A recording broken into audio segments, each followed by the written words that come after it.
Hello everyone, welcome to study journey with you friends. आज की इस वीडियो में हम बात करने वाले हैं मोस्ट अवेटेड जो एग्ज़ाम है हमारा, यानी सीईटी, एचएसएससी सीईटी। मेरे जो काफ़ी व्यूअर्स हैं उनको नहीं पता सीईटी होता क्या है। तो सीईटी कॉमन एलिजिबिलिटी टेस्ट है जो कि हरियाणा में जो ग्रुप सी और ग्रुप डी की जो पोस्ट है वो इस सीईटी के तहत भरी जाएंगी। अभी भी जो मेरे फ्रेंड्स हैं वो तैयारी कर रहे हैं, उनको डाउट होगा कि पता नहीं 5-6 नवंबर को एग्ज़ाम होगा या नहीं होगा। तो फ्रेंड्स, लगभग आप ये मान के चलो 99.9% कन्फर्म है कि जो आपका एग्ज़ाम है वो 5-6 नवंबर को होने वाला है। और फ्रेंड्स, इसी हिसाब से हमको तैयारी करनी है। अब इसी बीच में जो हमारा जो फेस्टिवल है वो भी चल रहे हैं, जो आपकी दिवाली है वो भी कल हो जाएगी। तो आपको इन 10 दिनों में अपनी जी जान लगा देनी है। आपको बस ये स्ट्रेटजी फॉलो करनी है कि जान लगा दो या जाने दो, तभी आप लोगों का सिलेक्शन हो सकता है। बात और भी क्लियर कर देती हूँ, मेरी ये वीडियो उन लोगों के लिए है जो लगभग 1-1.5 साल से 6 महीने से जो तैयारी कर रहे हैं और ये उनका जो लास्ट टाइम है वो चल रहा है और वो सोच रहे हैं कि पता नहीं एग्ज़ाम होगा या नहीं होगा, और इस चलते वो अपनी स्टडी को छोड़ने की कोशिश कर रहे हैं। फ्रेंड्स, ये आपका वो टाइम चल रहा है जो आपको सिलेक्शन दिला भी सकता है और आपको सिलेक्शन की रेस से बाहर भी कर सकता है। अब ये टोटली आप पे डिपेंड है कि आपको सिलेक्शन लेना है या फिर इसी तरह से बेरोजगारी का जो दर्द है वो झेलना है। 5-6 नवंबर को आप लोगों का एग्ज़ाम है और आपके एग्ज़ाम में आप ये मान के चलो कि आपके सिर्फ ही 10 डेज़ ही बचे हुए हैं, क्योंकि कल आपकी दिवाली भी हो जाएगी। एंड जो लास्ट का टाइम होता है 4 तारीख को, तो आपकी स्टडी वैसे भी नहीं होती, क्योंकि जो माइंड होता है वो वैसे ही स्ट्रेस्ड हो जाता है।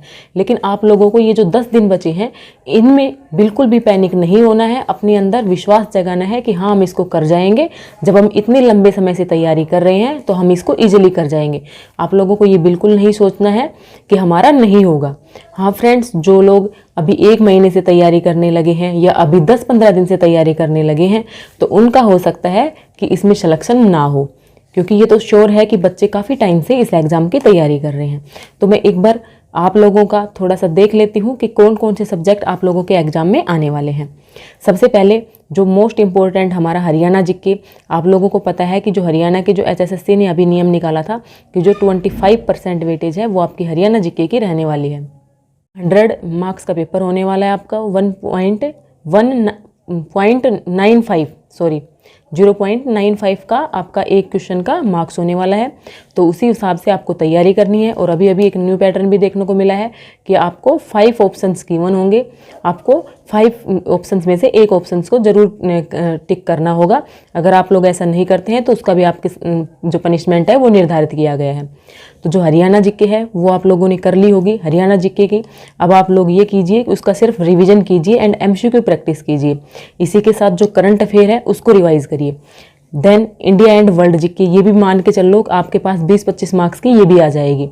तो आपको इंडिया एंड वर्ल्ड जीके को अगर आपने अभी तक नहीं पढ़ा है तो नए सिरे से पढ़ना शुरू नहीं करना है। आपके पास जो भी नोट्स है, जो भी मटेरियल है, उसी को रिवाइज करो और जो प्रैक्टिस सेट प्रीवियस ईयर उन सबको प्रैक्टिस करो।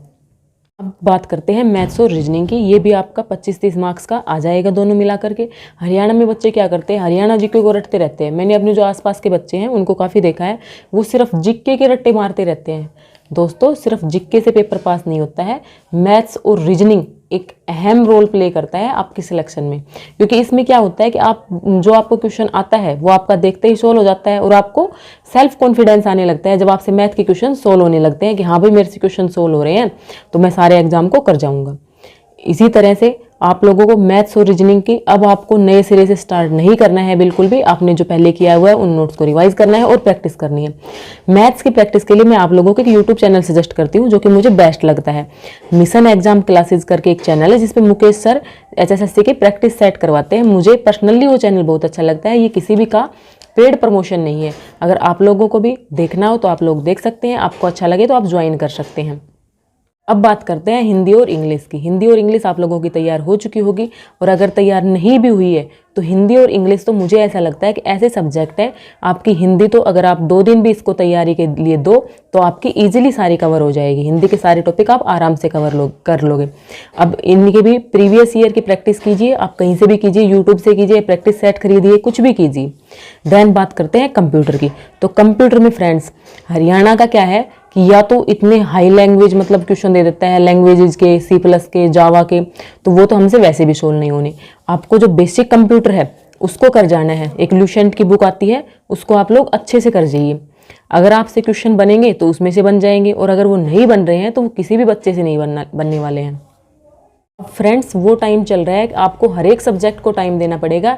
ये नहीं है कि रीजनिंग में बाद में कर लूँगा, हिंदी में बाद में कर लूँगा। आप लोग डेली ऐसा कीजिए कि डेली हर सब्जेक्ट को 1-1, 2-2 घंटे ज़रूर दीजिए। वो आपने स्ट्रॉन्ग पॉइंट और वीक पॉइंट्स देख करके कर सकते हैं। लेकिन मेरे कहने का मतलब सिर्फ यही है कि आपके ये जो 10 दिन है इनमें नया मत कुछ पढ़िए, लेकिन जो आपका पूरा सिर्फ जो करंट अफेयर है वो पढ़ लीजिए, लेकिन जो आपने पुराना पढ़ा हुआ है उसको रिवाइज कर जाइए। क्योंकि काफ़ी बार हमारे साथ क्या होता है कि हम पढ़ तो लेते हैं लेकिन लास्ट टाइम में उसको रिवाइज नहीं करते हैं, जिसकी कीमत हमें बाद में भुगतनी पड़ती है। तो आप लोग इस स्ट्रेटजी को फॉलो कीजिएगा। और फ्रेंड्स, जो हरियाणा जीके है उसके लिए मुझे तो सबसे best channel GK by Pradeep sir लगता है।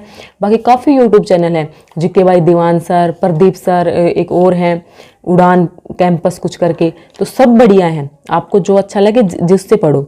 इसी तरह से फ्रेंड्स, जो इंडिया एंड वर्ल्ड जीके है उसको अब मत लेके बैठ जाइए कि मैं अब पॉलिटी पढ़ूंगा। नहीं, आपके पास जो नोट्स है आपने जो पहले पढ़ा हुआ है वो पढ़िए, या फिर आपने कहीं से नहीं पढ़ा हुआ है तो आप सिर्फ ल्यूसेंट को पढ़िए। क्योंकि ल्यूसेंट की बुक ही ऐसी है जिसमें इजी लैंग्वेज है और आप उसको इजीली कवर कर जाएंगे।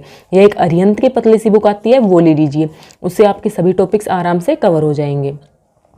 बिल्कुल भी किसी भी सब्जेक्ट को स्किप मत कीजिए, क्योंकि इस टाइम पे अगर आपने स्किप किया तो आप दौड़ से बाहर होने की उसके मुकाम के ऊपर पहुंच जाएंगे, जबकि हमें बाहर नहीं होना है, हमें रेस में क्या होना है, इन होना है।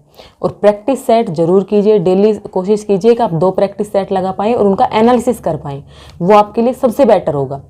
तो यही थी आज की वीडियो। मैंने आप लोगों को HSSC CET को आपको किस तरह से अब तैयारी करनी है 10 दिन में, वो आपके साथ डिस्कस किया है।